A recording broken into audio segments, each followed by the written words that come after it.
Good evening, people. This is Clarissa Williams coming at you. I'm Clarissa. I am the whistleblower. I am blowing the whistle on Greenville County Department of Social Services, and I am blowing the whistle on Greenville County Family Courthouse judges. These people are involved in misconduct, corruption, abuse of power, and gross negligence, and they're involved in falsification of documents, falsification of court orders, forgery, and now they are trying to cover it up by trying to silence me.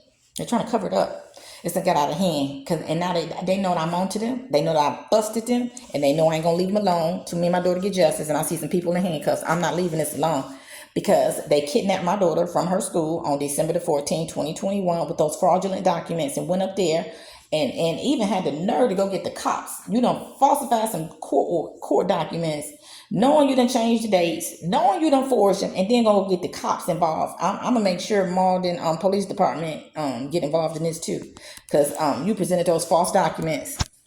Ain't a trace of that ex parte hearing. Ain't a trace of it. I don't believe it happened based on belief and information. But let's get back on track. Judge Katherine Tiffany. Y'all know this is a falsified court order. You know it. They try to make it look real. Got January the 8th, which is a Saturday. I'm going to flip through this real quick because some of y'all don't know about this. It says the Honorable Katherine H signed this, which maybe she did. I don't know, but I don't know her because this paper, I do know a Katherine H. Tiffany. I did go in front of her. So, see, because they know, I'm going to tell you, Greenville County Family Courthouse judges ain't looking at none of these documents that come through that courthouse, and I can prove it because you listen to every transcript I have. Now, one time did they actually see a document or verify anything that these criminals have said about me? See, they don't even care. And see, this is why I'm doing this too, because I want the appeals court and the Supreme Court to see that what I'm saying is the truth, and I want them to start asking for those documents. I want when them appeals are sent up there, I want them to start verifying DSS did their job from the very beginning, and they're not breaking laws, because that's what they do, and they commit crimes against families, and don't nobody stop them. People in high places have been protecting this agency as our children are getting killed, they are getting raped. They're being abused and neglected at the hands of this state, and everybody seems to be scared except for me. I ain't scared of y'all. Y'all bring it on. So we're gonna move on. So this is now remember that said January the 8th. Then they done got so mixed up and confused because they done got comfortable. They come back. That was about a placement hearing. Now they come back and say January 12th we went to court for a probable cause hearing and a motion hearing for custody placement. Now they done lied again. Came up with another new court order, and it has Katherine, and this one says it's Katherine H. Tiffany. I have concern. I don't believe this lady signed this. Those ladies don't give a hoot about these documents. They don't care because they know nobody else care. Okay, so we gonna let's read this together. This is her order, and I highlighted because this is very important. This is why I'm calling her out, shaming her to the game.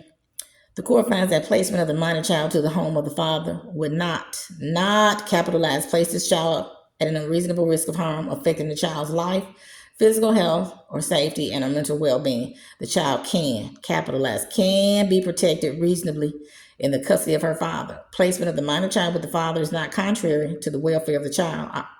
Okay, we already went over that other part. We know that's a lie. They ain't make no efforts. Now this Judge Katherine Tiffany said that she gonna be fine with her father. We don't have to worry about her. He gonna protect her. That's what she said, allegedly on July the 12th, when everybody was there. Now, that's what she said. So now this is a petition for ex parte. This came from Department of Social Services when they first filed these documents with the court, asking the court to take my baby. They lied and said her life, health, and safety was in imminent danger because I took her to the doctor. That sounds like a mama that's concerned. That would be for the mother who don't take her to the doctor. But okay, now look, it says the father, DeBloor Aristide, this comes from DSS now, resides in Atlanta, Georgia, and has not been able to take responsibility for the safety and well-being of the minor child. Did you hear that? This is what DSS said about the father. This, to me, by reading this, I wouldn't place a child with a person like this because you're not responsible. You're not making sure the child is safe, and you don't have her best interest regarding her well-being. And that was, to me, what concerns, making sure she fed, she clothed, she going to school, everything. That's what DSS said. And I'm going to tell you who at DSS said this. Because I'm telling you who filed this is a fraudulent document. Because this document should have never been filed after December 11th. That is their 45-day cutoff window. That is what my state legislature said. You got 45 days to do your job and tell me if this person is guilty or not guilty. 45 days, not 46, not 47, not 48, 49, 45 days. Okay, so let me let you see this and tell you who signed it. A managing attorney up there committing crimes against poor little innocent women. Sam Weldon. He dated December 13th, because remember I told you their cutoff date was December 11th. So this is proof. He committed a crime against me. Fraudulent documents. Now, not only did he say it, this is an affidavit. It's an affidavit. I'm not going to show all the affidavit because it got important information. I didn't block out names. Affidavit. Now, let me tell you. Not only did Sam say it, it's in this affidavit too. Now it says Haley Rogers. That was my caseworker. Haley Rogers' name is on there, but her boss forged it, Miss Casey Shaw. Remember? You didn't think I was going to figure that out? You can look on the determination fact sheet and compare both of their signatures. This is Casey Shaw's signature. Sam Weldon, you're a notary for the state of South Carolina, sir. You are swearing that you saw this lady sign this document. You did not. See, you can committed another crime against me. That's why I call y'all criminals. They didn't think I was going to pull up on that. I can't let y'all see that part right there. But that's what happened. So all three of them, because all three of their signatures and names are on here, said that. So they told the courts. I remember that day. They sure did.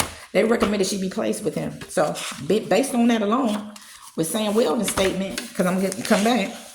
I know this thing flying all over the place. But based on these two statements right here, and this, DSS said he's a bad father. Don't trust him. Don't place it with him. The judge, Katherine, said, yes, we should. He a good father. Okay. Now, I remember that day like yesterday. I had to draw up an affidavit, signed affidavit, sworn affidavit, and I signed it. And it's the truth, because that's what I do. Clarissa Speaks the Truth. That's why my whole YouTube channel, that's where we came to this approach. You need to know I'm telling the truth. They lying. It's going to be proven. Now, I begged this lady not to place my baby with that criminal, the blow ever still, because I know who he is and I know what he about, and I know how he always in trouble with law enforcement. So I was fighting for my baby not to leave the state because I know that man and I know his history and I knew it was bad, nothing but bad. My baby has been, I'm saying it again, she been choked since she been in that man's custody. She done got put out of the house that he left her with a stranger. I don't even know who the lady is. No background check been done on that lady. See, DSS trying to cover this up because if they was doing the right job, they would file a motion with family court and ask that judge to get him back in there and take my baby back from him. But they don't want to because they know I done busted him. So now they trying to fight me with all they got and it ain't gonna work. So let me tell you what I told you. She read it out loud. It's in the transcript. Now let me tell you this, because when she came to that bench, you know what Judge Katherine Tiffany said? It's in the transcript, read it. I haven't even looked at the file. So you don't even know what the heck going on. I told you they don't even care. You don't care about the little black child that you took, that life you destroyed listening to DSS lies. But let me tell you what I told her. DSS, the blower is a two-time convicted felon. Two times he's been convicted of felonies in the state of Georgia. His most recent charge of racketeering was around 2015. He goes by alias names. Yes, he does, because that's what he played games with law enforcement. I don't. I'm a law-abiding citizen. Okay? And I'm going to flip down here because it says DSS. This is what he told DSS at a meeting we had in the very beginning. That he works all the time. He's unable to take care of my daughter. He said his mother would be relocating from Miami, Florida to be her full-time caretaker. I knew that was an automatic lie. His mother loves her children and she loves her grandchildren and she loves Miami. That lady is not going to leave, and she's been gainfully employed on her job. She's not leaving them kids to come down here for one grandchild. But Judge Katherine Tiffany didn't even get a sworn statement, didn't verify nothing. Just listening to DSS. And then I read this. Read this. I'm going to read this to you. I'm blank caretaker and have been all her life. We are inseparable. I take her to all of her doctor appointments. I drive her to school. I drive her to volleyball practice and pick her up. I take her to outings with family and friends. I attend her activities. I attend her graduation. She's doing pretty well. Not only is she on her school volleyball team, she is on our church youth ministry. She is a member of the Upstate Urban League for Youth. She's told me she does not want to leave her school because by the time she graduated from Legacy High School, she will have an associate's degree. And by the time she's 19 years old, she will have her bachelor's degree. Her entire life is in Greenville, South Carolina with my family and friends. She has 2 play grandmothers here and our entire complex loves her. loves her. Do not cause her more grief and sadness by taking her out of her comfort zone. She knows nothing about her dad other than his name. What kind of judge would rip a child entire life from her and put her in a state with a convicted felon after I just told this lady? And she's sitting in the house depressed and stressed. Now, I'm gonna try to. Well, I'm gonna come back to that. So we're gonna move on. So Judge Katherine Tiffany knew that man had these felony convictions. I'm blaming her for this and the hurt and harm that my daughter has endured from the hands of state of South Carolina judges and Department of Social Services trying to cover up these crimes. This is called ICPC, the Association of Administrators of the Interstate Compact on the Placement of Children, was established in 1974 and consists of members from all 50 states, the District of Columbia, and the Virgin Islands. The AAICPC has authority under ICPC to promulgate rules and regulations to carry out more effectively the terms and provisions of this compact. Contact these people in D.C. This tells me that I think these people got something to do on a federal level, because when all 50 states involved. But let me tell you what, South Carolina, Judge Katherine Tiffany, she did not follow this law. These are laws. Before you transfer a child out of state, you got to follow this law. I just told you all 50 states got to follow it. Okay, now I'm gonna tell you, when your child go out of state, ladies, you make sure they following these rules right here, because that state that they're sending their child to, they have to agree to accept their child. You just can't take a child and say, here, go stay with this person in that state. No, that's not how they do that, because she's a resident of South Carolina. She was a resident here, and they threw her off on Georgia, thinking they was gonna cover this up. I was gonna be quiet and it was gonna be okay. It ain't never gonna be okay with me what y'all did. So if Miss Judge Katherine Tiffany had done her job, because she don't follow rules and laws either. She don't follow South Carolina children laws. I done prove that to you. My baby probably, this would not have happened, because I'm gonna tell you right now, state of Georgia got that background check and seen them 2 felonies and that prison sentence that he done did over 12 years and 10, 12, 15 years.